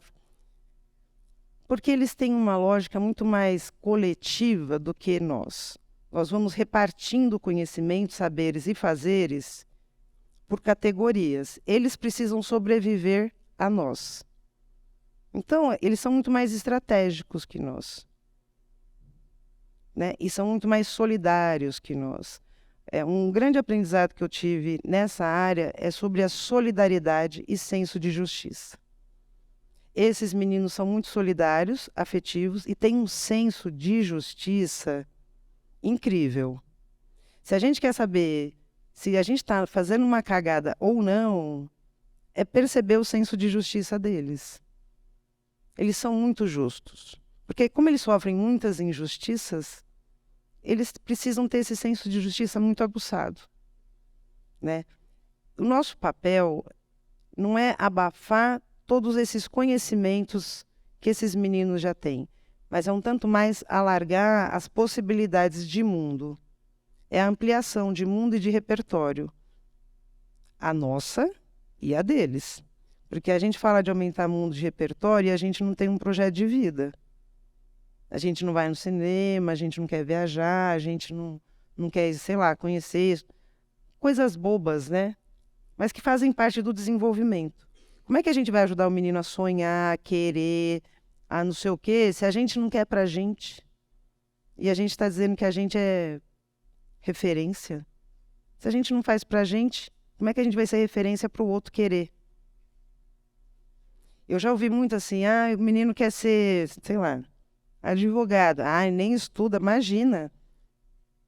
E você está estudando? Você está fazendo alguma coisa? Não precisa ser advogado, mas você... A gente recebeu uma vez uma menina, isso há muito tempo, né? Ela tinha 15 para 16 anos, Ingrid, sem saber ler, sem saber escrever, usava cocaína horrores, não queria ir para a escola, aquelas coisas todas. Aí um dia conversando com ela, eu falei, e aí, Ingrid, mas o que você quer da vida? Você gosta do quê? Eu gosto de bicho. Sim, e? Eu quero ser veterinária. Eu falei, e fazemos o que com isso, né? Ela começou a ir para a escola, tinha lá as dificuldades dela, e vai educador junto para dentro da sala de aula, né? A gente viveu um momento no abrigo que os educadores ficavam dentro da sala de aula com os meninos. Vários. E a gente provocando a escola a ter um projeto pedagógico para ensinar esses meninos, que não eram só os nossos meninos. Metade da escola não sabia ler e escrever, né? Mas falava, o menino do abrigo. O menino do abrigo. Então a gente provocou a escola, né? Essa intenção de que os meninos fossem para a escola e tivessem sucesso, e não fossem expulsos da escola. Mas enfim, a gente começou a ler, escrever lá. E aí, só que esse processo de ser veterinário ou vir a ser veterinário ia demorar mais 10, 15 anos. E a gente começou a pensar, se a gente demorar, se ela demorar para pegar esse tempo de virar veterinária, ela pode desistir da escola, ela pode... Enfim, ela fez um curso de banho e tosa. Foi trabalhar no pet shop, foi entendendo lá os bichos, foi ficando na escola, foi... Ela está hoje no segundo ano de veterinária. Segundo, terceiro ano de veterinária, com 30 e poucos anos. Mas tá indo. O que eu quero dizer é que a gente precisa provocar e ajudar esses meninos, de alguma maneira, a sustentarem seus sonhos. Naquela época que ela me falou, quero ser veterinária, ela não sabia ler e escrever, eu podia ter falado a Ingrid, pensa uma coisa menor, vai fazer uma coisa... E pensando com os educadores, tem isso, dá para fazer isso, dá para fazer... Então vamos tentar sustentar esse desejo com o que tem nesse momento, para ela poder ir seguindo num desejo, num caminho, num sonho. É preciso imaginar para encontrar a realidade. A realidade ela não está dada, a gente inventa todo dia uma realidade. A gente que vai inventando a nossa realidade. Se a gente não for criativo, inventivo, a gente vai ficar patinando e dando café da manhã, almoço, janta. Café da manhã, almoço, janta. Quando a gente é muito legal, nas férias faz uma saída para o cinema. Ainda toma naquele sorvete do McDonald's. Eu, dentro desse desenvolvimento de metodologia, pensar PPP, o PIA e o PPP, eles estão relacionados. Eu acho que é importante olhar para isso também. Não tem desenvolvimento de plano individual se você não olha para o plano coletivo, que é o PPP. A intencionalidade está no PPP e depois ela é só focada no PIA. Mas esse trabalho de intenção no fazer precisa estar alocado no PPP. A gente trabalhou com projetos, né, dentro do PPP. A gente tinha projetos, porque a gente ficou pensando como é que desenvolve, sei lá, leitura, como é que desenvolve não sei o quê, como é que... A gente pensou 3 projetos que chamavam expedições culturais, expedições ambientais, expedições de mim. Expedição, e pensando sempre, gente, nesse processo do abrigo como uma pequena comunidade de acolhida. No abrigo, a gente faz, dentro do serviço, né, todos nós trabalhadores, a gente faz um processo que é do coletivo e do social e do individual. Mas é um treinamento para a vida coletiva. Né? É uma pequena comunidade, os acordos ali coletivos, né? Não adianta você querer pensar a individualidade se não pensar os acordos coletivos dessa convivência. Né? Então, o abrigo ele é uma pequena comunidade onde a gente treina para a grande comunidade. Né? Não adianta pensar essa comunidade, essa pequena comunidade, como nós adultos, instituindo quais são as regras. Nessa pequena comunidade, todo mundo vai conversar e vai dizer para que ter regra, por que ter regra, quais são as regras e como é que a gente resolve quando essas regras não são cumpridas. Punição, minha gente, não resolve nada. E ter 100 regras também não resolve, porque a gente não está nem na terceira, os caras já burlaram a 100ª. Aí a gente está pensando, nossa, e agora? Não precisa ter 100 regras. Vocês precisam pensar, e a gente precisa pensar em regras de uma convivência harmoniosa, onde todos participem, né? E onde todos se sintam... O que é essa convivência, né? As pessoas precisam se sentir pertencentes. Como é que se pertence ao acolhimento? Como é que eu pertenço a esse lugar? Porque os meninos querem um lugar para pertencer. As famílias querem um lugar para pertencer. Os educadores querem um lugar para pertencer. Como é que todo mundo pertence nesse lugar? Como é que a gente pertence e ajuda quem está do nosso lado? Como é que eu, que não sou tão bom nisso, posso ajudar o outro que é um pouco melhor naquilo? E dentro quando eu estou falando dessa coisa do pertencimento, para pensar o projeto pedagógico e para pensar esses dispositivos de como é que a gente vai fazendo isso acontecer, né? A gente tinha um projeto que era o Expedição Ambiental. Ele funcionou durante 12, 14 anos, se eu não me engano. A gente viajava com os meninos, 4, 5 vezes por ano, viagens de 7 a 10 dias, descobrindo novos lugares. Esse projeto, né? Então você ia viajar, sei lá, ia para uma comunidade quilombola em Ubatuba. 2 meses antes, os meninos, as meninas já estavam pesquisando onde é que eles iam, o que tinha lá, qual que é a história desse lugar, quem eles iam conversar, e os educadores também estudando, porque os educadores também não conheciam, e também se provocando perguntas. O que será que tem, o que será que come, o que será que não sei o quê. O segundo momento era a experiência, então vai lá viajar, ficar 10 dias, 7 dias. Durante essa vivência, você vai explorar as coisas, conhecer, ver, perguntar.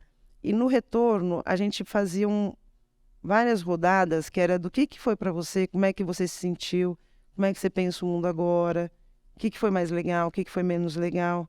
Porque são várias experiências, novas experiências de mundo que podem nos recolocar no mundo de uma outra maneira. Se a gente vive a vida todo dia do mesmo jeito e não tem outras experiências para se fazer e outros jeitos para pensar, tem isso, tem o seu Zé, tem um negócio que faz farinha, tem não sei o quê, o fulano de tal me contou isso. E outro dia, uma situação, meus filhos participavam e iam em algumas, sei lá, tinha um negócio de gelol lá em casa e um dos meus filhos que ia pequeno, numa expedição dessa, tá grande, ele falou, a planta que faz esse gelol é tal, não sei o quê, não sei o quê, não sei o quê. Eu falei, credo, como é que você sabe? Ele falou, daquela viagem que a gente fez, o Zé Pedro, lá, contou. Se meu filho aprendeu, outros tantos meninos aprenderam tanto de outras coisas, né? E que mudam e que significam e dão significado para a nossa vida e para as nossas histórias. Né? A gente foi para o Pantanal uma vez, ninguém nunca nem tinha visto cavalo na frente. Né? E essa relação e essa história com o cavalo, a gente voltou com 2 meninos super bem lá com os cavalos, foram trabalhar no Parque da Água Branca com cavalo, com não sei o quê. Assim, se a gente não possibilita novas experiências, como é que eu dentro do abrigo em São Paulo ia saber que os meninos iam se dar bem com o cavalo? E eram uns 2 meninos cão, assim, né? Eu falei, meu Deus, porque a gente não conseguia descobrir o que eles gostavam, o que era o negócio. É o cavalo. Mas a gente precisa se permitir, né? E arriscar o novo. O grande problema do abrigo também é esse, né? Não pode arriscar. Se o menino cair. Se o juiz falar. Se a vigilância sanitária entrar. Se a mulher do CREAS chegar aqui e a casa estiver bagunçada. A gente vive também numa tensão e num medo, né? Que alguma coisa pode acontecer. Só que se a gente não arriscar o novo, arriscar fazer diferente, a gente vai se manter nesse lugar exaustivo e pouco produtivo. Tem uma coisa muito legal, né? A gente levava os meninos a fazer esportes radicais. Rapel, rafting, um monte de coisa. A primeira vez que a gente foi, no dia seguinte, eu estava na frente da juíza, assim. E ela, quem autorizou você a levar os meninos? Falei, doutora, quem autorizou? Doutora, tá bom, doutora, posso ir? Semana que vem a gente vai de novo. A gente precisa arriscar. Né? Se a gente não arrisca o novo, e esses meninos querem aventura, querem conhecer o mundo. Gente, o mundo, ele é muito legal. O que eles têm dentro do abrigo? O que os amigos deles, jovens ou as crianças, estão vivendo?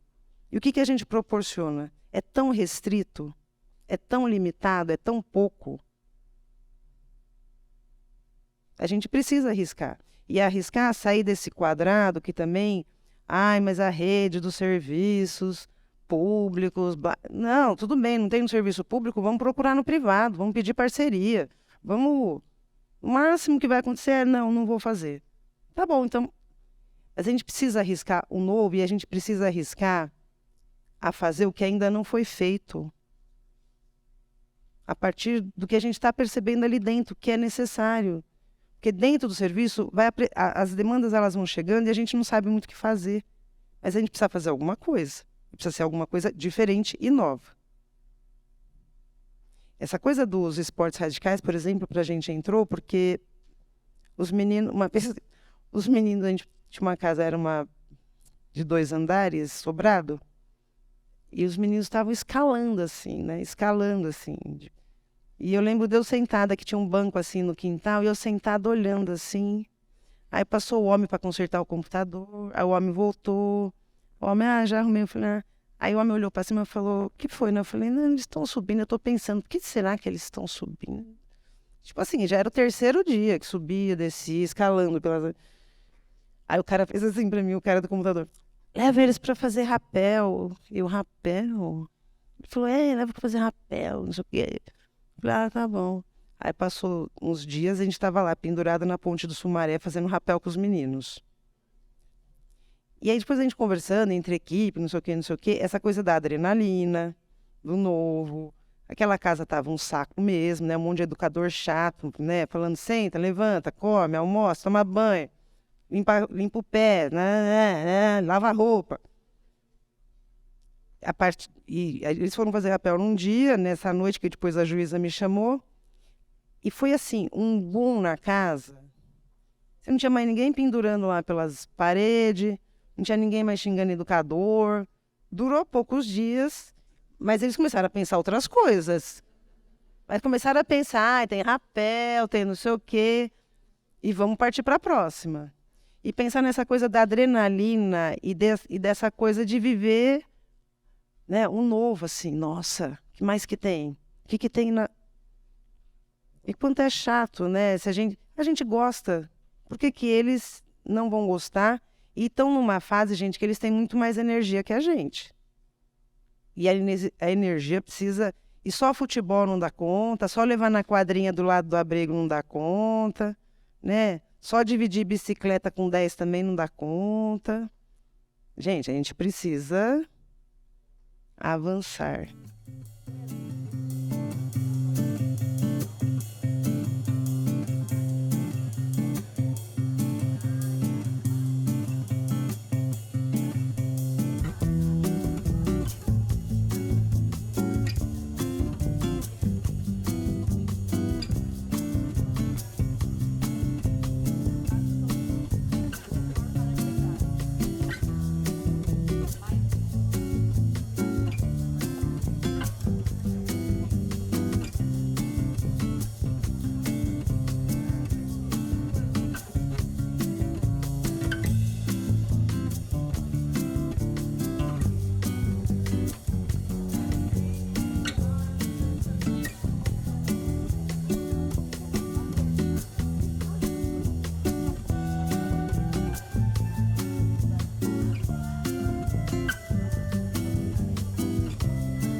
A gente vai, né, acho que vocês passaram pelas mesas também, né, acho que vocês ouviram aí para fazer algumas considerações finais também deles, né, da fala deles também, assim, do que eles ouviram, né, dessa troca.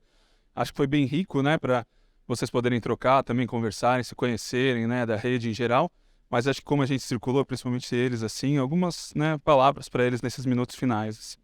Gente, que bacana essa construção, assim, né? Eu tava comentando aqui até a própria metodologia, né? Um pouco do circular a pergunta, trocar experiências, revisitar as nossas, né? Olhar para a experiência do outro, significar a nossa.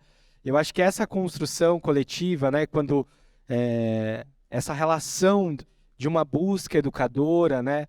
Numa relação muito de uma identidade que ela é coletiva também, né? A identidade tem uma relação que às vezes nos atravessa mais individual, mas eu acho que na perspectiva da política, do que a gente vai se encontrar como essa identidade coletiva, e quando a gente tem essas oportunidades assim de trocas, talvez a gente vai sair daqui, quero crer, e eu estou saindo aqui com gás, né, com experiências, com vivências, eu fui circulando aí um pouquinho entre vocês, o quanto dessa riqueza dessas trocas, assim, né? Então eu costumo te falar dessa imensidão de experiências do que a gente faz, né, e que a gente vai voltar para o nosso cotidiano lá, né, de atuação.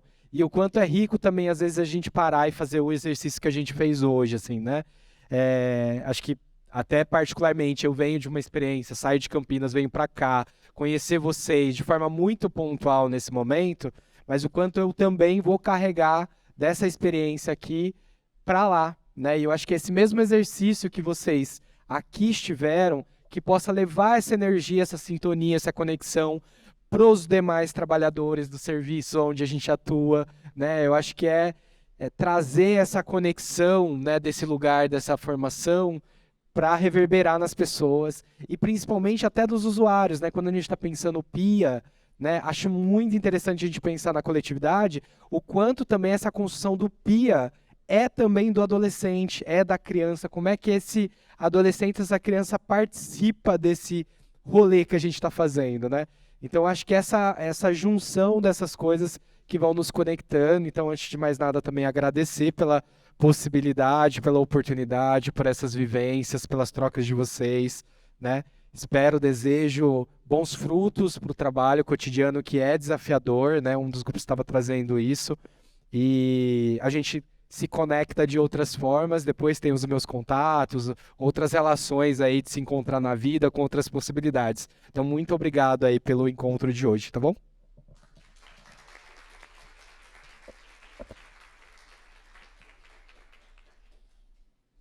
Bom, eu fiz algumas anotações do que vocês foram falando no geral e que foram me provocando a pensar também. A primeira questão ouvindo um tanto vocês, eu fiquei pensando muito num processo que eu uso no acolhimento, uso no meu trabalho, usei no acolhimento, uso no meu trabalho atual, trabalho com território, né? E uso para pensar a vida, que é a ideia da cartografia. Ouvindo vocês, eu fiquei pensando nessa cartografia, né? E 3 perguntas, né, desse lugar, né? Da onde eu vim, aonde eu estou, para onde eu vou. Porque eu acho que serve muito para a gente se pensar, né? Para a gente se localizar e para a gente se projetar. E até para projetar e pensar os meninos, as famílias, né? Entender de onde eles vieram, aonde eles estão e o que mais para frente, né? Qual é o projeto futuro? Se a gente não entender passado, a gente não entende o presente e a gente não vai ficar deficiente para projetar futuro. Mas pensando isso nesse contexto, nós, os meninos, as famílias, hoje ouvindo aqui vocês, fiquei pensando um pouco isso. Ser educador, eu fiquei pensando, eu não respondi, né, no grupo, mas fiquei com uma vontade, assim, para mim, ser educador é uma escolha. Eu escolho todo dia ser educador, né, e me mantenho nisso e escolho. Todo dia eu falo, o que eu quero ser da vida? Ser educador, então vamos lá. Porque é uma escolha. É uma escolha e não é uma escolha simples, né? A gente está na área da alta complexidade. Então precisa ser uma escolha. Para mim. A gente falou muito de escuta, escutar os meninos, escutar. Aí eu fiquei pensando, o acolhimento é um bom lugar, apesar do barulho e dos barulhos, da gente ouvir no silêncio. A gente quer que eles falem, a gente quer que falem, a gente quer que dê. Mas os silêncios também nos dizem muito. E o acolhimento, apesar do barulho, é um bom lugar para se ouvir o silêncio. O que esse silêncio está me dizendo?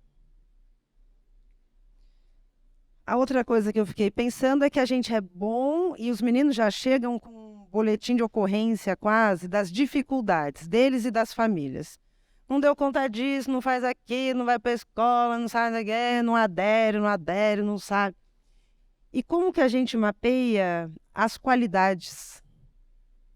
Como que a gente olha para o que eles têm de melhor?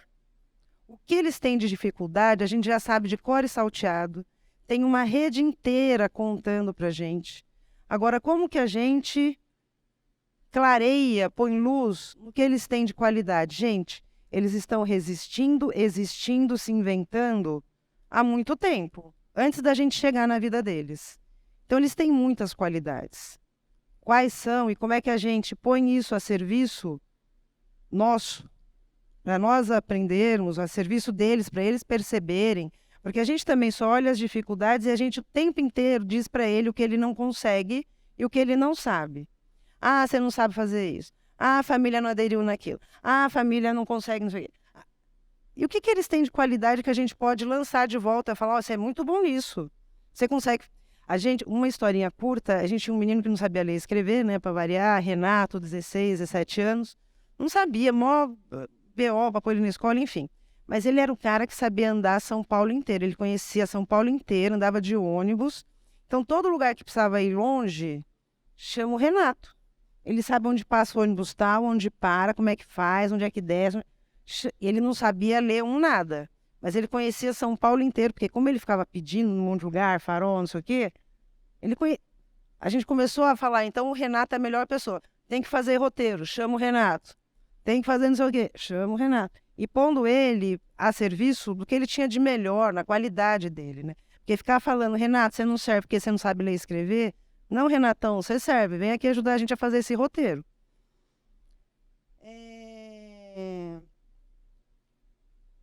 Ai, eu fiquei pensando só numa coisa, gente. Eu queria não ser assim. Eu queria terminar com amor, coraçãozinho, mas eu não posso.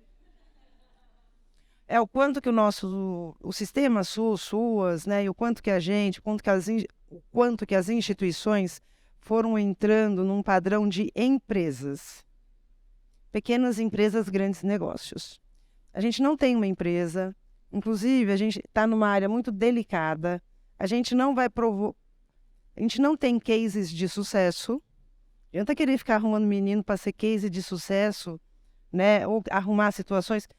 É claro que a gente quer que as pessoas se deem bem, mas eu acho que só para a gente olhar essa sei lá como é que chama, essa área empresarial que está invadindo essa área da assistência, da saúde, essa área social. As empresas invadindo, tomando conta, e muitas vezes as palavras, né, empresariais, né? Um caso de sucesso dos meninos, ou um caso de sucesso das famílias, ou como é que eles falam que você tem que ter uma média lá acima da... Sei lá, você é pontuado, conseguiu isso, fez aquilo. As metas, tem que atingir as metas.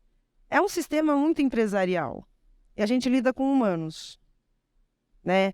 Eu estava ouvindo alguém assim agora falando, a fidelização. Eu falei, meu Deus, é o banco. Gente, é só para a gente tomar cuidado, porque a gente vai entrando para esse discurso e para esse lugar, e nós não somos empresas. A gente lida com a delicadeza do humano, né? E é na delicadeza que a gente vai precisar construir o nosso trabalho. Obrigada, boa tarde.